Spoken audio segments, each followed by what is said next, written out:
want to use this presser from President Trump's press secretary to show exactly why we're talking about health insurance under or in the wrong terms. Right now, you've got more people not, paying the penalty and saying, I don't want health care.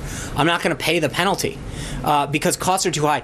And it was probably 5, 6, 7 years ago, before Obamacare went into place, a single young individual person on the open market could get a premium, a plan with a premium of $100, $150 a month. It's in the high 300s now. That is an utterly false statement, right? Because he's trying to compare apples and oranges. Before Obamacare, that young person may have paid $150, but that is post 7, 8 years ago. So if you add the standard rate at which the inflation in healthcare has been going, that $150 today is in fact around $300 in what you would pay for healthcare.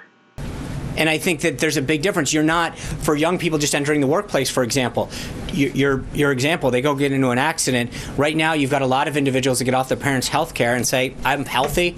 I have no desire to go get health care. It's another, few $100s a month that I don't have or that I'd rather spend on something else. If we can get that cost down, it makes a lot more sense and get them plans that are tailored to them. Are you saying, Spicer, that Republicans no longer believe in personal responsibility? That a kid decides that he doesn't want to have insurance because he's young and think he won't get sick or something of that nature? That is actually irresponsible. We shouldn't be promoting that. We should be saying, no, everyone can get sick no matter your age. Yes, your risk is lower, but that doesn't matter. You should get insurance.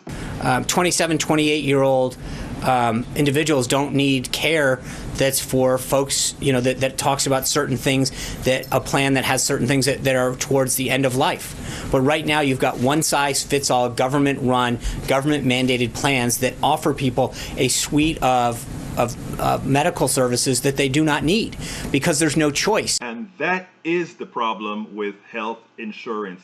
That is the problems with our healthcare system. We treat health insurance as if it is a product. Health insurance is not a product. We should not be having the insurance companies split us into ages. We should not have the insurance companies split us into genders. We should have the risk pool being the entire country, whether you're young, old, or otherwise. The country, we should be speaking about the health of the country. If we speak about the health of the country, we would normalize prices. Prices would be one. And by the way, and that removes the necessity to actually have insurance companies because we don't need them. Insurance companies use risks to make a profit. They split the entire country into different groups, different risks, and they select a risk that they will not at all, people with pre-existing conditions, will never again insure, and the other people they attempt to make a profit from. Again, insurance, health insurance should not be thought of as a product, something that you make profits for. You don't make profits from paying a bill, and therefore what we really need